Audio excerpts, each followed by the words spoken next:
আসসালামু আলাইকুম, আমি মোহাম্মদ ইমরুল কাউসার। আমার লাইটস অফ লাইফ চ্যানেলের পক্ষ থেকে আপনাদেরকে স্বাগতম জানাচ্ছি। আজকের গুগল শিটের এই ভিডিওটিতে আমরা শিখব গুগল শিটে কোনো ডাটাকে সর্ট কিভাবে করতে হয়। তো তার জন্য আমরা এখানে আমাদের কিছু ডাটা দেওয়া আছে, কিছু ডেট। আমরা ফার্স্টে এখান থেকে শুরু করি। আমরা দেখতে পাচ্ছি এখানে কিছু ডেট দেওয়া আছে। তো এই ডেটগুলোকে আমরা সর্ট করব। তো তার জন্য আমরা সিলেক্ট করেছি ডেটগুলোকে, সিলেক্ট করে ডাটা থেকে সর্ট রেঞ্জ এখানে চলে আসব। এখানে আসার পর দেখেন কিছু অপশন দেখাচ্ছে। এখানে ফার্স্টে যেটা দেখাচ্ছে সেটা হচ্ছে ডাটা হ্যাজ হেডার রো, মানে ডাটাতে কি হেডার রো আছে কি না। তো আমি যে রেঞ্জটা সিলেক্ট করেছি এটাতে কোনো হেডার রো নেই, সেজন্য আমি এখানে টিক চিহ্ন দিচ্ছি না। আর সর্ট বাই কলাম এ, যেহেতু ডাটাগুলো এই কলামে আছে, এই কলামেই হবে সর্ট এ টু জেড অথবা জেড টু এ। এখানে দুইটাই অপশনই আছে, আমি এ টু জেড দিতে পারি অথবা জেড টু এ দিতে পারি। আমি প্রিভিয়াস যে ডেটটা সেটাকে যদি উপরে রাখতে চাই, যেটা পিছনের ডেট সবার ফার্স্টের, সেই ডেটটাকে যদি উপরে রাখতে চাই তাহলে এ টু জেড দেবো, অথবা সবচেয়ে রিসেন্ট যে ডেটটা সেটাকে যদি, মানে সবচেয়ে বড় যেটাকে বলা হয় বা মানে সামনের যে ডেট, সেটাকে যদি আমি উপরে রাখতে চাই তাহলে জেড টু এ দেবো, ডিসেন্ডিং আর এসেন্ডিং। যেটাকে এখানে মাউস রাখলেই দেখাচ্ছে এসেন্ডিং এবং ডিসেন্ডিং। তো এ টু জেড দিয়ে আমি যদি সর্ট দিয়ে দিই তাহলে আমার ডাটাগুলো সর্ট হয়ে গিয়েছে। আমি দেখতে পাচ্ছি 2018 সালের 7ই মাস 20 তারিখ, 20/7/2018, তারপরে 20/7/2018, 20/7/2018, তারপরে 20/12/12/2018, এভাবে করে 2022 সাল পর্যন্ত যেটা আছে 22/8/17। তো এইভাবে ডেটগুলোকে সর্ট করে দেখাচ্ছে। আর যদি আমার হেডার থাকে তাহলে আমি কিভাবে করব, আমি রেঞ্জটা সিলেক্ট করি। রেঞ্জটা সিলেক্ট করে আমি ডাটা থেকে সর্ট রেঞ্জ এখানে আসব। এখানে এসে ফার্স্টে আমি ডাটা হ্যাজ হেডার রো এটাতে টিক চিহ্ন দেবো। টিক চিহ্ন দেওয়ার পর সর্ট বাই ডেট, এই কলামের হেডারটা যেটা ডেট সেটা দেখাচ্ছে। তো এখানে এ টু জেড, জেড টু এ দুইটাই আছে, এসেন্ডিং ডিসেন্ডিং। আমরা যেটাকে যেভাবে করতে চাই, যদি আমি এটাকে ডিসেন্ডিং জেড টু এ দেই, দিয়ে সর্ট করি, তাহলে আমার এখানে 2022 সালের 8 মাস 17 তারিখ, যেটা 17/8/2022 সেটাকে উপরে দেখাচ্ছে, এবং যেটা 18 সালের সেটাকে নিচে দেখাচ্ছে। তো এইভাবে আমরা ডেট সর্ট করতে পারবো। তো পরবর্তী আমরা ট্যাবে দেখি আরও কিছু আমাদের এখানে ডাটা আছে।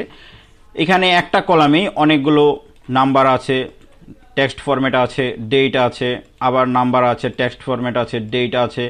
কিছু এগুলা দেখতে নাম্বারের মতন হলেও এগুলো আসলে টেক্সট, কারণ নাম্বারগুলো হলে অ্যালাইনটা ডান পাশে থাকতো, এটা বাম পাশে আছে। তো এরকম করে আবার কিছু ব্ল্যাঙ্ক আছে। আমরা এই কলামটাকে সর্ট করে দেখব যে আসলে আমাদের ডাটাগুলো কিভাবে সর্ট হয়। তো তার জন্য ফার্স্টে আমি পুরোটা সিলেক্ট করব, আমার রেঞ্জটা সিলেক্ট করে আমি ডাটা থেকে সর্ট রেঞ্জ এখানে আসবো। ডাটা হ্যাজ হেডার রো এটাতে টিক চিহ্ন দেব না, কারণ এখানে কোনো হেডার রো নেই। এ টু জেড দিয়ে আমি যদি সর্ট করি তাহলে আমি দেখতে পাবো ফার্স্টে আমার যেগুলো দেখাচ্ছে সেগুলো হচ্ছে আমার নাম্বার ফরম্যাটের যেগুলো আছে, নাম্বারগুলো দেখাচ্ছে।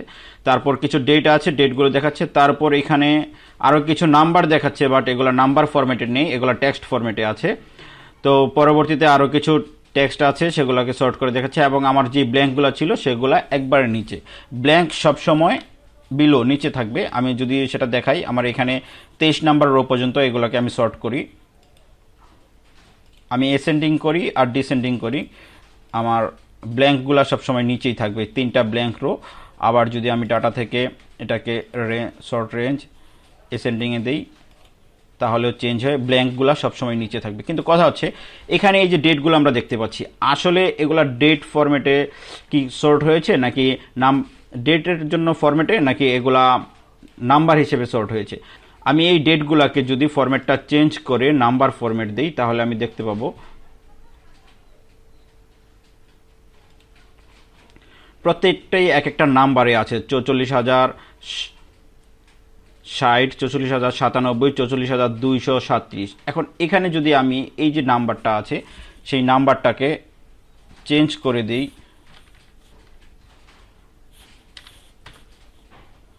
এটাকে আমি 44,052 করে দিয়েছি,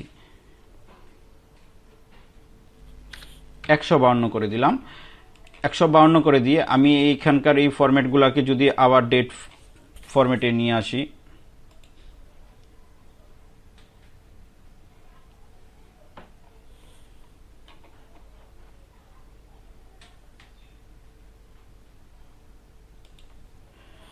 এখন যদি আমি এই রেঞ্জটাকে পুরোটাকে সর্ট করি, দেখি আমার সর্ট করলে কি হয়। টু জেড দিয়ে দিলাম। আমার যে নাম্বারটা আছে সেই নাম্বারটা ডেটের মাঝে দেখাচ্ছে। তার মানে এই যে ডেটগুলোকে আছে, ডেটগুলোকে যখন আমি সর্ট করব তখন এই ডেটগুলোকে ফরম্যাটটাকে ডেট ফরম্যাট থেকে নাম্বার হিসেবে কাউন্ট করা হয়, এবং এই নাম্বারের ভিতর যদি ডেটের মাঝে যদি আমার কোনো নাম্বার থাকে তাহলে সেটাকে যদি ওই রেঞ্জের মাঝে পড়ে তাহলে মাঝেই দেখাবে সর্ট করে, মানে নাম্বার ভ্যালু অনুযায়ী এগুলোকে সর্ট করা হচ্ছে। এটাকে 44,152 দিয়েছি, এটা 44,200 সামথিং ছিল, আর এগুলো 44,096, 95 এরকম ছিল, সেই জন্য এটা শর্ট রেঞ্জে, এটা এই দুইটার নিচে চলে এসেছে এবং এটা 3 নম্বরে আছে। তো এবার আমি এখানে কিছু ডাটা দেখতে পাচ্ছি, সিরিয়াল অনুযায়ী কিছু টেক্সট ফরম্যাটে ডাটা আছে, আমি এগুলাকে সর্ট করে দেখব আসলে সর্ট করলে কি হয়। তো ফার্স্টে এটা আমি রেঞ্জটা সিলেক্ট করেছি, সিলেক্ট করে ডাটা থেকে সর্ট রেঞ্জ, এখানে এসে এটাতে কোনো হেডার নেই সেজন্য আমি এটাতে দিচ্ছি না, A to Z দিয়ে সর্ট করে দেখব। তো A to Z দিয়ে এখন দেখতে পাচ্ছি আমার এখানে D1, D11, D12 এবং D3, D4, D5, D6, D9 এগুলো নিচে চলে এসেছে, মানে আমার আমি যে সর্ট করেছি সেটা ক্রমানুসারে হয়নি। তো এগুলোকে ক্রমানুসারে সর্ট করার জন্য কি করতে পারি, আমি তার জন্য একটা ফাংশন ইউজ করে দেখি। আমি ইজ ইকুয়াল টু দেবো, আমার ফাংশনটা হচ্ছে রেগার এক্সট্রাক্টস, অলরেডি চলে এসেছে। আমি এটা দিয়ে তারপর এখানে আমার সেলটা সিলেক্ট করে কমা দেব, double quotation D plus double quotation bracket close করে দিয়ে এন্টার দেব। এখানে আমার যেই রেঞ্জটা থেকে আমি সর্ট করতে চাচ্ছি সেই রেঞ্জটার ডিটা বাদ দিয়ে ক্রমানুসারে যে ওয়ানটা এখানে চলে এসেছে, তবে এটা টেক্সট ফরম্যাটে এসেছে। আমি অ্যালাইনটা দেখে বুঝতে পারছি, আবার আপনারাও বুঝতে পারছেন এটা লেফট অ্যালাইন বাম পাশে, আর যদি নাম্বার হতো তাহলে রাইট অ্যালাইন হতো। আমি এটাকে অটোফিলের মাধ্যমে ড্র্যাগ করে নিচে দিয়ে দিয়েছি, এখন প্রত্যেকটা সেলের ডাটায় চলে এসেছে। এখন যদি আমি এই দুইটাকে সর্ট করি তাহলে কি হয় দেখি। সর্ট রেঞ্জ, আমি এখানে হেডার নেই, আমি এখানে কলামের মাধ্যমে সর্ট করতে চাচ্ছি, A to Z দিয়ে দিচ্ছি। আমার এখানে কোনো পরিবর্তন নেই, এখনও ক্রমানুসারেই হচ্ছে না, যেভাবে পূর্বে ছিল সেভাবেই হয়েছে। তো তার জন্য আসলে এইটা যে টেক্সট ফরম্যাট আছে এই টেক্সট ফরম্যাটটাকে আমরা নাম্বার ফরম্যাটে নিয়ে যাব। তার জন্য আমার এই যে ফর্মুলাটা আছে সেটার সাথে আমি একটা প্লাস দেব, প্লাস দিয়ে 0 দেব, 0 দিয়ে এন্টার দেব। এখন দেখতে পাচ্ছি এটা রাইট অ্যালাইনে চলে এসেছে এবং এটা নাম্বার ফরম্যাট হয়ে গিয়েছে।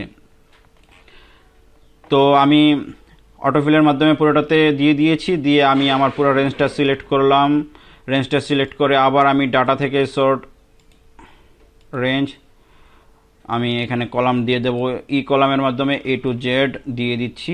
এখন আমার এটা ক্রমানুসারে D1, D3, D4, D5, D6, D9, 11, 12, 13 ক্রমানুসারে হয়েছে, এবং আমি Z to A ডিসেন্ডিং যদি দিতে চাই তাহলে সেটাও দিতে পারবো, দিয়ে আমি শর্ট রেঞ্জ দিলে এটা আমার এটা হয়নি, কারণ আমি এখানে কলামটা কলাম সিলেক্ট করে দিইনি কলাম। এখন আমি দিয়েছি, এখন 21, 17, 14, 13, 12, 11, 9, 6, 5, 4, 3, 1। এখন এটা আমার ক্রমানুসারে সর্ট হয়েছে। তো পরবর্তীতে আমরা সর্ট নিয়ে আরও কিছু আলোচনা করি। আমরা এখানে কিছু ডাটা দেখতে পাচ্ছি, কিছু সেলস ডাটা আছে, date, sales representative, reason, item এবং সেলস কমিশন এবং নেট ভ্যালু। তো এখানে যদি আমরা সর্ট করতে চাই, আমি রেঞ্জটা সিলেক্ট করব, সিলেক্ট করে আমি ডাটা থেকে sort range, data has header row okay দেব। এখানে আমার অনেকগুলো সর্ট বাই দেখাচ্ছে, আমি কিসের উপর ভিত্তি করে এই ডাটাগুলোকে সর্ট করতে চাচ্ছি।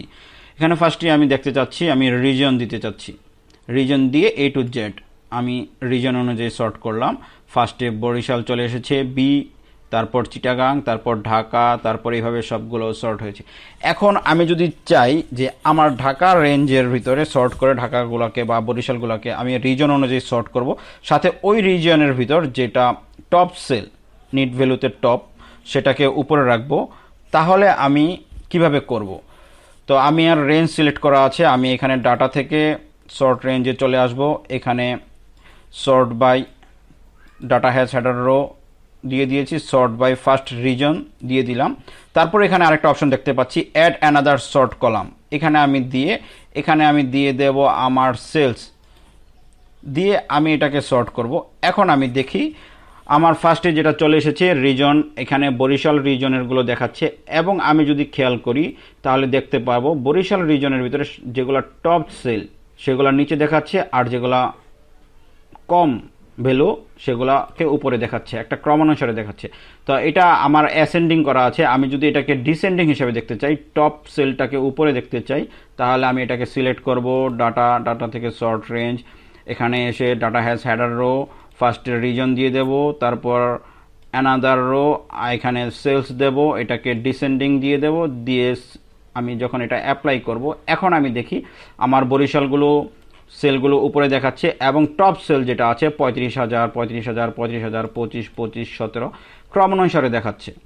তো এইভাবে আমরা মাল্টি কলামের উপর সর্ট করতে পারবো, চাইলে আমাদের ইচ্ছে মতন একটা, দুইটা, তিনটা, যেরকম খুশি আমরা সেভাবেই করতে পারবো, কোনো সমস্যা নেই। তো এতক্ষণ আমরা যেগুলো দেখেছি সর্ট করা নিয়ে, এখন আমরা যেটা দেখব ডু নট সর্ট, মানে করা যাবে না। আসলে কেন করা যাবে না সেটা আমি দেখি একটু। এখানে কিছু ডাটা আছে, সেম সেলস ডাটা। এখন এই ডাটাগুলোর ভিতরে যদি আমি সর্ট করতে চাই, এখানে রিজন দেওয়া আছে, আমি এই রিজনটাকে যদি সিলেক্ট করি, সিলেক্ট করে যদি আমি এটাকে ডাটা ফরম্যাট থেকে সর্ট রেঞ্জে আসি, এসে এ টু জেড দিয়ে সর্ট করি, আমরা দেখতে পাবো শুধু আমার রিজনটা চেঞ্জ হয়েছে, আমার সেলস ভ্যালু বা অন্য কোনো কিছু চেঞ্জ হয়নি। আমি এখানে ডাটা হ্যাজ হেডার রো না দেওয়ার কারণে কি হয়েছে, আমার রিজনটা নিচে চলে এসেছে। তাহলে আমরা এভাবে সর্ট করতে পারবো না। ফার্স্টে যেখানে হেডার রো থাকবে সেটাকে আমাকে হেডার রো দিতে হবে, এবং আমি যদি একটা ডাটা রেঞ্জের ভিতর অনেকগুলো কলাম থাকে, তাহলে সেখান থেকে মাত্র একটা কলামকে সিলেক্ট করে আমি এটাকে আন্ডু দিচ্ছি। আপনারা খেয়াল করে দেখবেন সেলস এখানে 28,000, 17,000, কমিশন 14, এবং সেলস রিপ্রেজেন্টেটিভ, ডেট সব কিছুই ঠিক আছে, বাট এগুলো চেঞ্জ হয়ে যাবে। আমি আন্ডু দিয়ে দিচ্ছি। এই যে এখন আমার এটা চলে এসেছে ঢাকা, কিন্তু পূর্বে ছিল বরিশাল, বাকি সব কিছু কিন্তু ওকে আগের মতনই আছে। তাহলে ডু নট সর্ট, কেন সর্ট করা যাবে না? যদি আমার একটা বড় রেঞ্জ থাকে অনেকগুলো কলাম নিয়ে, মাল্টি কলাম, সেখান থেকে আমি মাত্র একটা কলাম সিলেক্ট করে সর্ট করতে পারবো না। এবং যদি আমার হেডার থাকে, তাহলে আমাকে অবশ্যই ডাটা হ্যাজ হেডার রোতে টিক দিতে হবে, না হয়তো আমার ওই যে হেডার রোটা আছে যেটা, সেটাকেও সর্ট করে সে নিচে নিয়ে যাবে। এতক্ষণ আমরা ডু নট সর্টের একটি অপশন দেখলাম, যে একটি মাত্র কলাম নিয়ে সর্ট করা যাবে না, এবং যদি হেডার রো থাকে তাহলে হেডার রো দিতে হবে। এখন আমরা আরেকটি দেখি অপশন, সেটা হচ্ছে এখানে কিছু টোটাল সেলস দেখতে পাচ্ছি আমরা, সেলস, কমিশন, নেট ভ্যালু, এগুলো টোটাল করা আছে।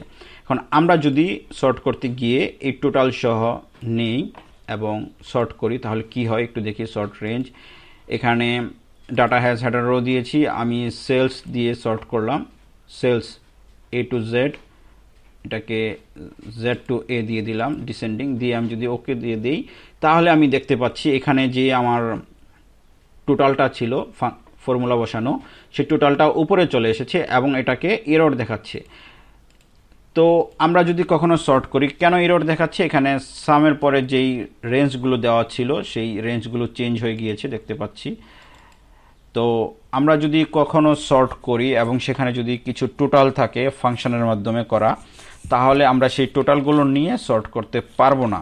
যদি করি আমরা, তাহলে আমাদের সেই ফাংশনের ভ্যালুগুলো চেঞ্জ হয়ে যাবে এবং সর্টের এগুলোতে এরর দেখাবে। তো আজকের এই ভিডিওটিতে আমরা এই সর্টের সকল বিষয়গুলো নিয়ে আলোচনা করেছি। বাকি যদি আরও কিছু জানার থাকে বা আপনাদের মনে যদি কোনো প্রশ্ন থাকে, তাহলে অবশ্যই আপনারা কমেন্টসের মাধ্যমে জানাবেন।